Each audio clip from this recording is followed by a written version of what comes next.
हजरत अबू तलहा को भी अल्लाह ने माल दिया था, हजरत अबू तलहा को भी अल्लाह ने दौलतमंद बनाया था। और कुरान की जब ये आयत उतरी, लन तनालुल बिर्रा हत्ता तुनफिकू मिम्मा तुहिब्बून, ऐ लोगों तुम नेकी हासिल कर नहीं सकते हो, तुम जन्नत में जा नहीं सकते हो, तुम जन्नत के अंदर एंट्री नहीं कर सकते हो जब तक कि तुम अपने महबूब मालों को अल्लाह के राह में खर्च न करो। अपने महबूब मालों को अल्लाह के राह में खर्च न करो तब तक तुम जन्नत में जा नहीं सकते हो। जिन माल को तुम ज़्यादा पसंद करते हो, जब तक कि वो माल अल्लाह के राह में खर्च न किए जाएं तुम जन्नत में पहुंच नहीं सकते हो। हज़रत अबू तलहा मोहम्मद रसूलुल्लाह के पास पहुंचते हैं और कहते हैं कि अल्लाह के नबी मेरे पास एक बाग है, बैरूहा नाम का एक बाग है, जिस बाग से मैं बड़ी मोहब्बत करता हूँ। आई अल्लाह के नबी, अगर आप इजाज़त देते तो उस बाग को मैं अल्लाह के राह में खर्च कर दूँ, क्योंकि कुरान कहता है जन्नत में जा नहीं सकते हो जब तक कि अपने माल को अल्लाह के राह में खर्च न करो। आज अल्लाह के राह में खर्च करने की बात आए तो आप देखिएगा सबसे पुराना नोट, सबसे फटा पुराना नोट अल्लाह के राह में देगा। एक मुसन्निद मेरे पास आया, चंदा करने वाला, और उसके पास 10, 20, 40, 50, 10, 20, 50, 100 के जितने भी नोट थे सब फटा हुआ था, सब के सब फटा हुआ था। और वो कहने लगा मौलाना साहब ये देखिए इतने नोट हैं, ये इसको चेंज मुझे करना है। किसी भी दुकान में जाता हूँ तो कोई लेता ही नहीं है। अब बताइए चंदा जिस उसको मिला था तो फटा पुराना नोट दे दिया, अब कहीं नहीं चल रहा था उसी को दे दिया। अब सोच सकते हैं आप, अल्लाह कह रहा है अपने महबूब माल को अल्लाह के राह में खर्च करो, महबूब माल को। अब महबूब माल नहीं है, वो पैसा है, वो भी फटा पुराना जिसकी कोई अहमियत उसकी ज़िंदगी में नहीं है, उसको अल्लाह के उसको दे रहा है। लो मौलवी को दे दो, दे दो। मेरे प्यारे साथियों ज़रा तसव्वुर कीजिए, गौर कीजिए, मोहम्मद रसूलुल्लाह की जीवनी अगर आप पढ़ेंगे, नबी अकरम का जब इंतकाल हुआ, नबी अकरम चाहते तो पहाड़ को भी सोना बनवा देते और दुआ करते तो अल्लाह ताला पहाड़ को भी सोना बना देता। नबी अकरम का जब इंतकाल हुआ, लोग रात की तारीकी में मोहम्मद रसूलुल्लाह को जब देखने के लिए आए, और देखने के लिए आए तो घर के अंदर चिराग जलाने के लिए तेल भी नहीं है। हज़रत आयशा से लोगों ने कहा या आयशा ज़रा चिराग तो जला दो, मोहम्मद रसूलुल्लाह का चेहरा देख लो। हज़रत आयशा कहती हैं ओ लोगों क्या बताऊं, तेरे नबी ने घर के अंदर इतना चिराग भी नहीं छोड़ा, इतना तेल भी नहीं छोड़ा कि मैं चिराग जला सकूं, इतना तेल भी नहीं छोड़ा है। अपने माल को अल्लाह के राह में मोहम्मद रसूलुल्लाह ने खर्च कर दिया है। मेरे प्यारे साथियों ज़रा तसव्वुर करो, अल्लाह के नबी को भी माल से आजमाइश हुई और अल्लाह के नबी ने अपने माल को भी अल्लाह के राह में खर्च कर दिया। अबू बकर की भी आजमाइश हुई, अबू बकर ने भी अल्लाह के राह में खर्च किया। हज़रत उमर फारूक की आजमाइश हुई, हज़रत अबू बकर ने भी अल्लाह के राह में अपने माल को कुर्बान किया। उमर बिन अब्दुल अजीज को जब गवर्नर बनाया गया, जब खलीफतुल मुस्लिमीन बनाया गया, तो हज़रत उमर बिन अब्दुल अजीज खलीफा बनने से पहले बहुत ही ज़्यादा कीमती कपड़ा पहना करते थे, लेकिन अमीरुल मोमिनीन बन जाने के बाद हज़रत उमर बिन अब्दुल अजीज बहुत ही सस्ता कपड़ा पहनने लगे और अपनी बीवी से कहने लगे ओ मेरी बीवी, ये दुनिया की कोई गारंटी नहीं है, ये दुनिया तो धोखा देने वाली है। आई मेरी बीवी अपनी जेवरात को निकालो, अपने पायल दे दो, अल्लाह के राह में यतीमों गरीबों में खर्च कर दूँ, शायद कि अल्लाह ताला राज़ी हो जाए और अल्लाह ताला हमें जन्नत के अंदर पहुँचा दे। ये माल भी हमारे लिए फितना है, ये दौलत भी हमारे लिए फितना है। बीवी ने कुछ भी ना सुना और अपने शौहर के कहने के मुताबिक अपने जेवरात को अपने शौहर के हवाले कर दिया और उन मालों को उमर बिन अब्दुल अजीज ने गरीबों और यतीमों के अंदर बांट दिया। मेरे प्यारे साथियों ज़रा तसव्वुर कीजिए, पहले के लोग ऐसे थे जिनको इस दुनिया से ज़्यादा आने वाली ज़िंदगी की फिक्र थी, आने वाली ज़िंदगी की फिक्र थी। आज हमें और आपको आने वाली ज़िंदगी से कोई मतलब है? जलसों के अंदर आएंगे लोग, खाएंगे पिएंगे एंजॉय करेंगे मस्ती करेंगे, लेकिन मेरे भाइयों जलसे में नहीं बैठेंगे, बाज़ारों में घूमेंगे। ये भी एक आजमाइश है कि बाज़ार में कौन घूमता है और अल्लाह की इस महफिल के अंदर कौन बैठता है, ये भी एक आजमाइश है। आपने मुशरिकीन मक्का के बारे में सुना होगा। मुशरिकीन मक्का या पहले के लोग, अरब के लोग शिकार करने में बहुत ही ज़्यादा माहिर थे और बहुत ज़बरदस्त तरीके से शिकार किया करते थे। जब मुसलमान हुए तो अल्लाह ने कहा कि या अय्युहल्लज़ीना आमनू लियब्लुवन्नकुमुल्लाहु बिशैइन मिनश-शैदी तनालुहु अयदीकुम व रिमाहुकुम लियअलमल्लाहु मन यख़ाफुहु बिल-ग़ैब। ऐ मोमिनो, तुम्हें अल्लाह तबारक व तआला ज़रूर तुम्हें तुम्हारे शिकार के ज़रिए से आजमाएगा। खाना काबा के अंदर गए हुए, एहराम बांध करके गए, हालत एहराम के अंदर हैं और उस हाल के अंदर शिकार करना मना है। अब ये लोग जहाँ कहीं जा रहे हैं, चरिंद और परिंद और हलाल जानवर उनके पैरों के सामने आ रहे हैं। कुरान की आयत को देखो, वो लोग चाहते तो शिकार करके खा सकते थे, लेकिन उसके मालूम था कि हालत एहराम के अंदर शिकार करेंगे तो अल्लाह नाराज़ हो जाएगा, और उसे मालूम था कोई देख नहीं रहा है, हम ज़बह करके खा लेंगे, किसी को कोई पता नहीं चलेगा। लेकिन सहाबा कराम को मालूम था कि अर्श के ऊपर जो हस्ती मौजूद है उस अल्लाह को तो मालूम है, वो अल्लाह तो जान लेगा और उस अल्लाह को तो पता चल जाएगा, उस अल्लाह को मैं कौन सा जवाब दूंगा। इस वजह से वो लोग शिकार उन लोगों ने नहीं किया, क्योंकि उसको मालूम था कि अल्लाह तबारक व तआला मुझे देख रहा है। आजमाइश होती है मेरे भाइयों। जलसों के अंदर आते हैं जलसे, और आदमी जलसा गाह में कम बैठता है, बाजारों के अंदर भीड़ लगी हुई। ये हाल है मेरे भाई, ये भी एक आजमाइश है। एक जगह में गया, हमारे इकबाल भाई भी साथ में थे और हमारे सईदुर रहमान भाई भी साथ में थे। एक जगह में गया जहाँ पे पोस्टर में लिखा था ये जलसा सिर्फ मर्दों के लिए, और जब मैं 12 बजे तकरीर करने के लिए पहुँचा तो 10-20 लोग बैठे हुए थे। हमने बहुत गौर व फिक्र किया कि जलसे में इतनी कम भीड़ क्यों है, तो पता चला कि यहाँ पे लड़कियों को आने से मना कर दिया गया है। लड़कियों को आने से मना किया, यानी जलसा गाह में सिर्फ मर्द ही आए, औरतें ना आए। अब जब यह ऐलान निकला तो मर्द हजरात घर के अंदर मौजूद हैं, क्योंकि इनको तो जलसा सुनना होता नहीं, इनको तो लड़कियों को देखना होता है। ये पता चला। अब ये हालात आप देखिए मेरे भाइयों, जलसा गाह में बैठ करके कुरान और हदीस की आयतें सुन नहीं सकते, बैठ करके अपने ईमान को ताज़ा नहीं कर सकते हैं। ये इनकी आजमाइश हो रही है कि कौन खूबसूरत लड़कियों के चक्कर में लग करके अपने ईमान को बर्बाद कर रहा है। ये भी तो अल्लाह तबारक व तआला आजमा रहा है। मेरे भाइयों ज़रा तसव्वुर कीजिए और गौर कीजिए, और पहले के लोग अपने ईमान को बचाने के लिए कितनी कुर्बानियाँ दी, किस तरीके से कुर्बानियाँ दी।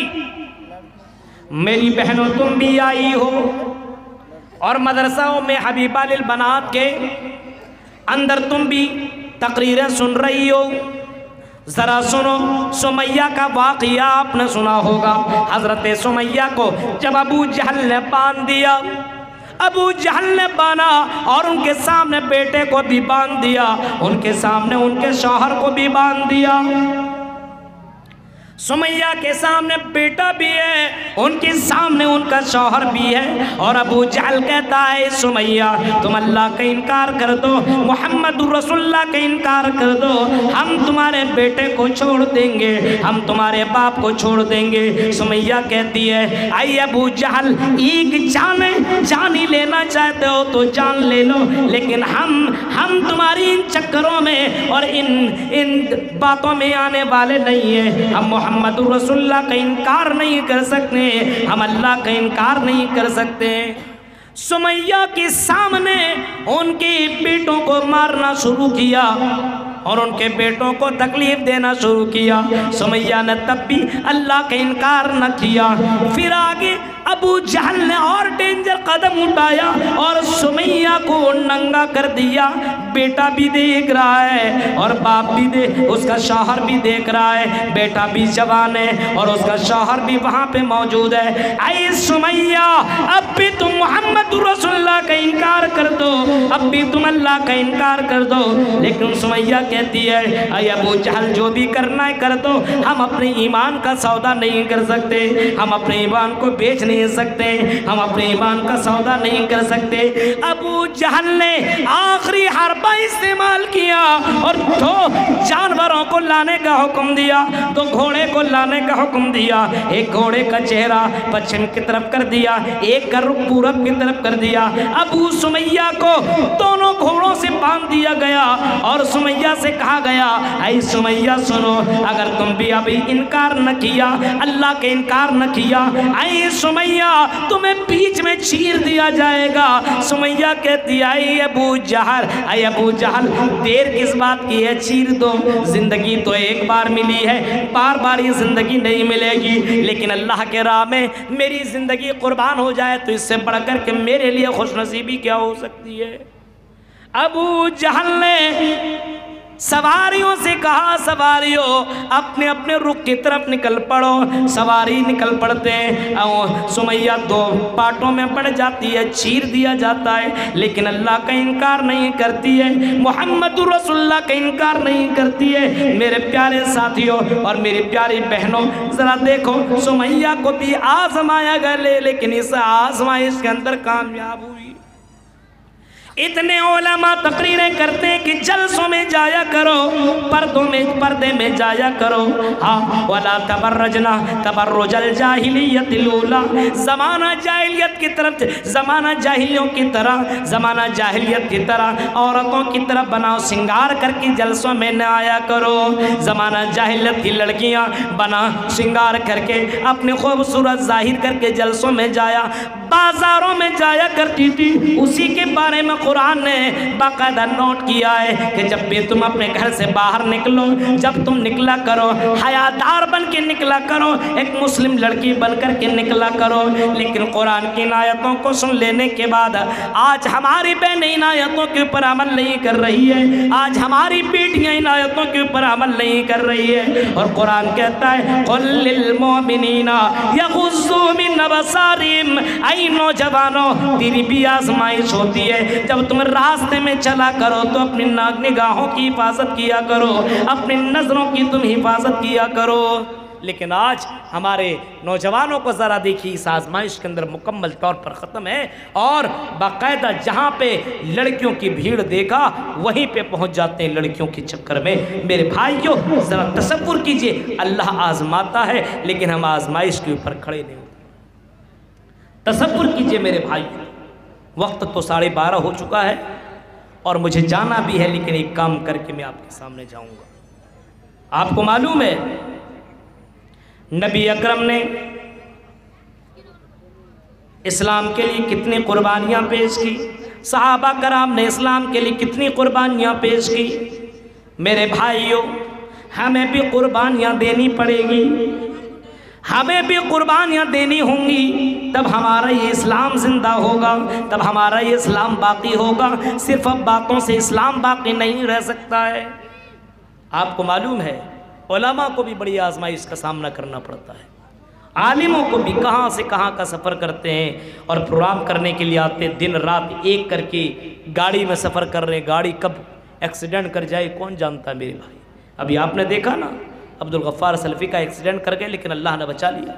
अभी मौलाना जजीज़ के बारे में आपने सुना, जेल के अंदर गए, 4.5 महीने तक रहे। अब बताइए कितनी आजमाइश उनके साथ हुई होगी, जेल की सलाखों में किस तरीके से उसने दिनों रात उन्होंने गुजारा होगा, किस तरीके से उनकी रातें कटी हुई होगी, अंदाज़ा लगा सकते हैं। लेकिन मेरे भाइयों, अल्लाह ने आजमाया, लेकिन आज ही के दिन उनको ज़मानत मिल गई है और बहुत जल्द वो जेल से बाहर भी निकलने वाले हैं। तो मेरे भाइयों, आजमाइश किसी भी सूरत में आ सकती है। मालदार हो तो तुमसे माल भी मांगा जाएगा, औलाद वाले हो तो औलाद की भी कुर्बानी देनी पड़ सकती है, ज़मीन वाले हो तो कभी कभी ज़मीन भी देनी पड़ जाएगी। मस्जिद बनाई जा रही है, अपनी ज़मीन दे दो। कुछ लोग कहते हैं उसी वक्त मौका मिलता है, दाम 4 गुना बढ़ा करके लेगा, अल्लाह के राह में ज़मीन देगा, लेकिन उसके बावजूद उस ज़मीन के बदले में पैसा इतना मांग लेता है कि आदमी सोचने पे मजबूर हो जाता है कि कितना ज़्यादा दीनदार आदमी। तसव्वुर कीजिए, नबी अकरम ने फरमाया था बादिरू बिल अमाल फितना, फितनों के आने से पहले नेक अमाल कर लो। फितना इतना ज़्यादा आएगा, इतना ज़्यादा आएगा कि लोग सुबह में मुसलमान होंगे तो शाम में काफिर हो जाएंगे, और शाम में मुसलमान होंगे तो सुबह के अंदर काफिर हो जाएंगे। दुनिया, लोग दुनिया के बदले में अपने दीन को बेच देंगे, दुनिया के चक्कर में अपने दीन को बेच देंगे, माल के चक्कर में दीन को बेच देंगे। मेरे भाइयों, हालात ये हो चुके हैं कि दुनिया के लिए हम अपने दीन को बेच रहे हैं। तसव्वुर कीजिए मेरे भाइयों, गौर करो, आज हमारे पास जो माल है, मर जाएंगे, इस माल का फायदा कोई और उठाएगा। फरमाया व अनफिकू मिम्मा रज़क़नाकुम मिन क़ब्ली अन याति अहदकुमुल मौत। ऐ लोगों, मौत आने से पहले अपने माल को अल्लाह के राह में खर्च कर लो, अपने माल को अल्लाह के राह में दे दो। मौत कब आ जाएगी? अली बरात का भी नाम आपने सुना होगा। जब उसको खबर हुई और उसको डॉक्टरों ने बताया कि अली बरात तुझे मौत आने वाली है, तेरी जिंदगी में कैंसर ने जन्म ले लिया है, आई अली बरात अब तुम मर जाएगा, आई अली बरात तुझे मौत से कोई बचा नहीं सकता। अली बरात इतना मालदार आदमी था, इतना धनी आदमी था, इतना पैसा वाला आदमी था कि एक जूता वो लाख रुपए का पहना करता था, एक घड़ी कई लाख रुपए का वो पहनता था, वो कई करोड़ रुपयों के गाड़ियों में वो घूमा करता था। अली बरात को जब पता चला तो अली बरात ने अपने माल को सबसे पहले अल्लाह के राह में खर्च कर दिया। जब मौत आ जाएगी तो इस जिंदगी, जब ये जिंदगी रहेगी ही नहीं तो इस माल का क्या करना। मेरे भाइयों, आपके इस इलाके में बहुत सारे मदरसे होंगे और मैंने उन मदरसों का तो उतना जायज़ा नहीं लिया है, लेकिन ये मदरसा उम्मे हबीबा लिल बनात, इस मदरसे को मैंने अंदर से भी देखा और बाहर से भी देखा है। यहाँ की बच्चियों को हमने भी देखा। सनाउल्लाह मदनी साहब भी आए, मुकर्रर आई+ टीवी वाले पीस टीवी मौलाना वो भी आए और उन्होंने भी यहाँ की लड़कियों का जायज़ा लिया। अब्दुल गफ्फार सल्फी भी आए, उन्होंने भी मदरसा में हबीबा लिल बनात के तालबात का मुज़ाहिरा देखा, उनकी तकरीरें सुनी और उनका इल्मी बयान सुना। मेरे प्यारे साथियों, ज़रा तसव्वुर कर सकते हैं, उलमा ने इस मदरसे के बच्चियों को बाकायदा हौसला अफजाई के लिए इनामात से भी बच्चों को भी नवाजा। मेरे भाइयों, ये बच्चियां आने वाले दौर में ये हमारे मुस्तकबिल ने, ये आने वाले दौर में ये हमारे समाज को एक अलग रास्ते के ऊपर खड़ा कर सकती है, एक मिसाल माशरा ये बना सकती है। लेकिन मेरे भाइयों, हमारी मदद के बगैर और हमारी कुर्बानी के बगैर ये मदरसा आगे नहीं बढ़ सकता है, यहाँ की बच्चियाँ आगे नहीं बढ़ सकती है। इस वजह से मेरे भाइयों, मदरसों के लिए अगर आप आते जलसा सुनने के लिए तो मेरे भाइयों जलसों में आइए, तकरीरें सुनिए और अल्लाह ने जो माल दिया है उस माल अल्लाह के राह में खर्च कीजिए। मस्जिद के लिए जलसा हो तो मस्जिद में दीजिए, मदरसा के लिए जलसा हो तो मदरसा के लिए अपने माल को कुर्बान कीजिए।